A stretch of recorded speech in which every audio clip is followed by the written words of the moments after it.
पक्ष और विपक्ष इनको आपने आपस बुलाने का अधिकार जनता को होना चाहिए। एक कानून बना चाहिए। जिस तरह अन्ना हजारे ने लोकपाल विधेयक के लिए आमरण अनशन किया, उस तरह किसी भी देश में संविधान में अमेंडमेंट होना चाहिए, भारत का संविधान में, कि जनप्रतिनिधि निर्वाचित प्रतिनिधि को नालायक अयोग्य घोषित होने पर जिस तरह का सदस्यता रद्द हो जाता है, कोई आदमी दागी होता है, सजा होता है, उसकी सदस्यता विधायकी पद चला जाता है, ये तो कानून में है। लेकिन जनता जो जिस आशा आकांक्षा के साथ निर्वाचित करती है, 5 साल का जनादेश देती है, अगर वो काम नहीं करते हैं तो वैसे नालायक प्रतिनिधि विधायक लोगों को आपस बुलाने का अधिकार जनता को होना चाहिए। ये मांग के साथ हम लोग रिव्यू कर रहे हैं, समीक्षा कर रहे हैं। मैं जो समझ पा रहा हूँ कि आप राइट टू रिकॉल की बात, राइट टू रिकॉल की बात, अगर किसी ने अपना चुनावी एजेंडा को या वादे को पूरा नहीं किया है कि सरकार ने, राइट टू रिकॉल को वापस अपना, बस ये संदेश झारखंड के तरफ से पूरे देश के लिए संदेश देंगे, क्योंकि अन्ना हजारे पूरे देश का संदेश दिए एक जगह से, और ये मॉडल बने। जो बोलता है गुजरात मॉडल झारखंड में नहीं चाहिए, पंजाब मॉडल नहीं चाहिए, हम लोग झारखंड का अपना मॉडल बनाएंगे। और लीडरशिप में आने वाला दिन में कोई किसी को खराब लगे, हम चाहते हैं जो एक बार भी चुनाव नहीं लड़ा हो, जो लड़ाई लड़ता हो, जो आदमी आईएएस बन सकता था, आईपीएस बन सकता था, जेपीएससी बन सकता है, लेकिन जेपीएससी में एक पद के लिए 1 करोड़ का रिश्वत किया जाता है, ट्रांसफर पोस्टिंग के लिए पैसा रिश्वत होता है, टेंडर उसी को दिया जाता है। खतियान जो आधार बना गया, खतियान के आधार पर नौकरी हो, खतियान के आधार पर टेंडर हो, खतियान के आधार पर सारी चीज़ स्थानीयता परिषद हो, अगर नहीं करता तो आने वाला दिन में नया जनादेश होगा, युवाओं की सरकार होगी, छात्रों की सरकार होगी, नया नीति बनाएंगे। और उसके बाद कोर्ट कचहरी क्या चैलेंज होगा, हम लोग हाई कोर्ट देख लेंगे, सुप्रीम कोर्ट देख लेंगे, लेकिन अपना जन आकांक्षा, जनता की मांग के अनुसार हम नीति निर्धारण करेंगे, उसमें नहीं चुकेंगे। ये जो कहा जा रहा है कि अगर सरकार आपकी मांगों के लिए जो भी अधिकार है उसको नहीं देगी तो 2024 में जो है इसको आप लोग हटा देंगे, इस तरह की बातें होती है। इससे पहले भी रघुवर दास को 2019 में लोग हटा दिए, लेकिन पूर्व मुख्यमंत्री होने के नाते तो तमाम सुविधाएं मिलती हैं। 5 साल अगर किसी ने शासन कर लिया तो उसको तो पूर्व मुख्यमंत्री या पूर्व मंत्री होने के नाते तो आजीवन सुविधा मिलता है उसको। तो आप अगर उसको हटा भी देते हैं तो भी तो कोई ज़्यादा फर्क नहीं पड़ता। नहीं, फर्क इसलिए पड़ेगा, आजीवन में पेंशन तो हाई है। अभी विधायक लोगों को साल में, है ना, साल में 5 करोड़ का एमएलए फंड कर दिया। मैं उनकी बात कर रहा हूँ जो अपनी वादों को पूरा नहीं करते। हाँ, लेकिन उसके बाद भी तो उसको आजीवन सुविधा सारा मिलता है। वो तो मिलता ही है, वो तो मिलेगा ही। हम तो उसका विरोध में कोई कानून नहीं है। हमारा कहना है कि आपने 2019 में जो चुनावी घोषणा पत्र में वादे किए हैं, उस वादे को आपने नहीं निभाया। ऐसे परिस्थिति में आपको पद में रहने का कोई नैतिक अधिकार नहीं, क्योंकि ये आप बीडीओ और सीओ नहीं है, आप आईएएस आईपीएस नहीं हैं, आप ब्यूरोक्रेट्स नहीं हैं, प्रशासनिक पदाधिकारी सरकार बहाल करती है और जनता का प्रतिनिधि जनता बहाल करती है, जनता निर्वाचित करती है। जनता की मांग है राइट टू रिकॉल, इसलिए पक्ष और विपक्ष नाकाम साबित हुए हैं। और यहाँ एक ही थाली के चट्टे बट्टे हैं, कौन पक्ष है कौन विपक्ष है, एक ही थाली के चट्टे बट्टे हैं। बीजेपी जेएमएम गठबंधन सरकार भी देखे हैं और जो है कांग्रेस जेएमएम गठबंधन भी देख रहे हैं। निर्दलीय मुख्यमंत्री मधु कोड़ा को भी हम लोग सरकार को देखे हैं, जनता भोग चुकी है।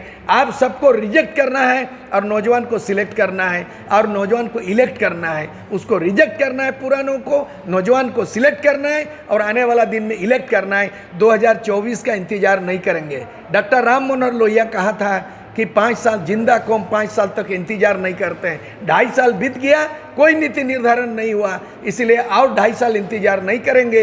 निरंतर आंदोलन होगी, दबाव बनेगा और विकल्प बनेंगे, और लड़ाई करते करते चिंतन मंथन होगा। समुद्र में मंथन हुआ, विष भी निकला, अमृत भी निकला।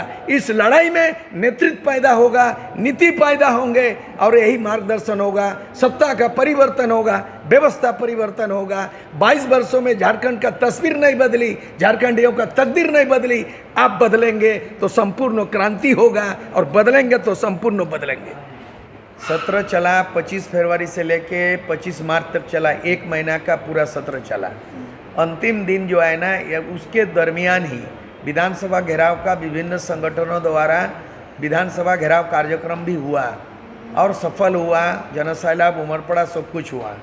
लेकिन अंततः मुख्यमंत्री हेमंत सोरेन ने अपना नियत, सरकार की नियत और नीति स्पष्ट कर दिया कि ना तो 1932 का खतियान पर स्थानीय नीति बनेगी ना तो खतियान के आधार पर कभी भी नहीं बन सकता है। तो लगता है उसके बाद उन्होंने कोर्ट का, न्यायालय का हवाला दे दिया, क्योंकि कोर्ट जो है ना, लोकतंत्र में 4 स्तंभ होता है, न्यायपालिका, व्यवस्थापिका, विधायिका और मीडिया प्रेस होता है। विधायिका का काम है जो विधानसभा और लोकसभा होता है। विधायिका काम है जन आकांक्षा को लेकर के, जनता की सुख सुविधा, मौलिक अधिकार को लेकर के जो इसेंशियल चीज़ है वो उसको कानून बनाना, विधेयक बनाना, कानून बनाना होता है। और वो कानून संविधान सम्मत है कि नहीं है, जब अदालत जाएगा तब अदालत समीक्षा करेंगे कि संविधान के तहत कहाँ है।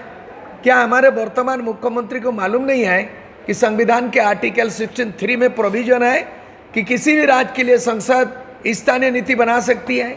क्या ये वर्तमान सरकार, हेमंत सरकार को, जितने भी IAS IPS सचिव लेवल के आदमी को पता नहीं है कि आर्टिकल जो है ना 370D है कि स्पेशल प्रोविजन पर आंध्र प्रदेश जो टॉप टू बॉटम 100% नौकरी देने की प्रावधान है नियोजन नीति, ऐसा बन सकता है?